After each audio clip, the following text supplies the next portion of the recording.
আসসালামু আলাইকুম সুপ্রিয় শিক্ষার্থী বন্ধুরা, আশা করি তোমরা ভালো আছো। তো নবম ও দশম শ্রেণীর তথ্য ও যোগাযোগ প্রযুক্তির আজকে পাইথন প্রোগ্রামের লুপ নিয়ে আলোচনা করব। আর তোমাদেরকে ফর লুপ এবং হোয়াইল লুপ দেখাবো। প্রথমে আজকে ফর লুপের বেসিক যে গঠনটা, স্ট্রাকচারটা সেটি দেখাবো। ফর লুপের জন্য ফর একটা হচ্ছে কিওয়ার্ড, এটা ছোট হাতের লিখতে হবে অলওয়েজ। ফর আই হচ্ছে আমরা একটা চলক ঘোষণা করলাম, ইন রেঞ্জ সেই মানটা 1 থেকে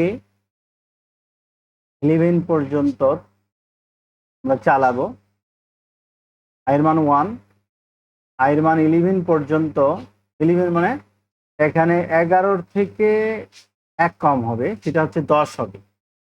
যখন আয়ের মান, আমি একটু দেখাই দিই তোমাদের, যখন আয়ের মান 1 হবে তখন প্রোগ্রামটা প্রিন্ট আইসিটি একবার প্রিন্ট করবে। যখন আয়ের মান 2 হবে তখন আরেকবার করবে, এভাবে 10 বার প্রিন্ট করবে এই লেখাটা। তাহলে আমরা জানি যে লুপ হচ্ছে একটি নির্দিষ্ট কাজ নির্দিষ্ট শর্তের ভিত্তিতে বারংবার সম্পাদিত হয়। একটি সুনির্দিষ্ট কাজ, এই জায়গায় সুনির্দিষ্ট কাজটি হচ্ছে প্রিন্ট আইসিটি। এই আইসিটি লেখাটিকে প্রিন্ট করবে, আইসিটি লেখাটিকে প্রিন্ট করবে। কতবার প্রিন্ট করবে? এখানে কত আছে? 11।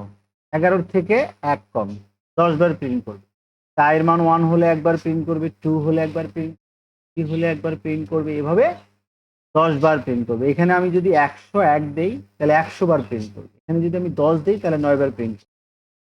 ওকে, এবং এভাবে একই কাজ বারবার চলমান থাকবে, বারবার সম্পাদিত হবে। শর্ত কি? যতবার দেওয়া আছে ততবারের থেকে 1 কম প্রিন্ট করবে। তাহলে এখানে 10 বার প্রিন্ট করবে। একটু দেখবো, এখন রান করে দেখি। দেখো লেখাটি প্রিন্ট হয়েছে, এখানে 10 বার প্রিন্ট হয়েছে। তাহলে এখানে আমি একটু মান চেঞ্জ করে দিই, 5 বার দেই।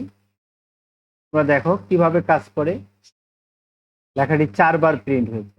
এখানে 7 বার, 6 বার দেই, লেখাটি 5 বার প্রিন্ট হবে। তাহলে এবার কিভাবে কাজ করতেছে সেটা আমরা দেখব। আয়ের মান যখন প্রথম মানটা হচ্ছে আয়ের মান, প্রথম মান, শেষ মান হচ্ছে 6 এর থেকে ছোট, তার মানে 5।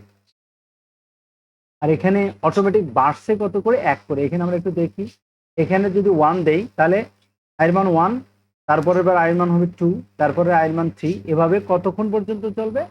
লেস দেন কত? 6। 6 এর থেকে 1 কম হবে। আমরা দেখি, একটু রান করে দেখি এবার কি হয়। এবারও দেখবা তোমরা সেম আউটপুট আসবে। এখানে যদি 1টা আমরা না দেই তারপরও একই আসবে, আর এখানে যদি 2 দেই তাহলে কি ঘটনা ঘটবে? এখানে যদি আমরা 11 দেই আগের মতো, আর এখানে যদি 2 দেই তাহলে 2 করে বাড়বে। কত করে বাড়বে? 2 করে। একটু দেখো তোমরা কত হচ্ছে, 1 2 3 4 5, 5 বার প্রিন্ট হচ্ছে। কেন বলো তো? এখানে হচ্ছে 11 আছে, তার মানে 10 বার। আর যেহেতু এখানে 2 করে বাড়ছে, 1-এর পরে কত হবে? 3, 3-এর পরে কত হবে? 5 আয়ের মান। 5-এর পরে কত হবে? 7, 7-এর পরে কত হবে? 9। তাহলে 1-এর জন্য প্রিন্ট হবে, 3-এর জন্য প্রিন্ট হবে, 5-এর জন্য প্রিন্ট হবে, এবং 7-এর জন্য প্রিন্ট হবে, আর 9-এর জন্য প্রিন্ট হবে। তারপরে কাজটি শেষ হয়ে যাবে। তাহলে এখানে যদি 1 দেই তাহলে লেখাটা প্রিন্ট হবে 10 বার, আর এখানে যদি 2 দেই তাহলে লেখাটা প্রিন্ট হবে কতবার? 5 বার। তাহলে এটাকে বলা হয় ইনক্রিমেন্ট। কত করে আয়ের মান, কত করে ইনক্রিমেন্ট হবে? যদি কিছুই না দেই তাহলে 1 করে ইনক্রিমেন্ট হবে, আর যদি 2 দেই তাহলে আয়ের মান 1 থেকে 3-তে যাবে, 3 থেকে 5-এ যাবে, 5 থেকে 7-এ যাবে, 7 থেকে 9-এ যাবে, 9-এর পরে 11 যেহেতু হবে না, কাজটা বন্ধ হয়ে যাবে। 5 বার প্রিন্ট করবে। তাহলে আমরা এই আই হচ্ছে একটা চলক, ইন রেঞ্জ, এর রেঞ্জটা কত থেকে কত চলবে? 1 থেকে 11 হচ্ছে শর্ত। আর কত করে আয়ের মান বাড়বে? 2 করে বাড়বে। 2 করে বাড়ার জন্য 1 3 5 7 9 এর জন্য আইসিটি লেখাটি প্রিন্ট করবে।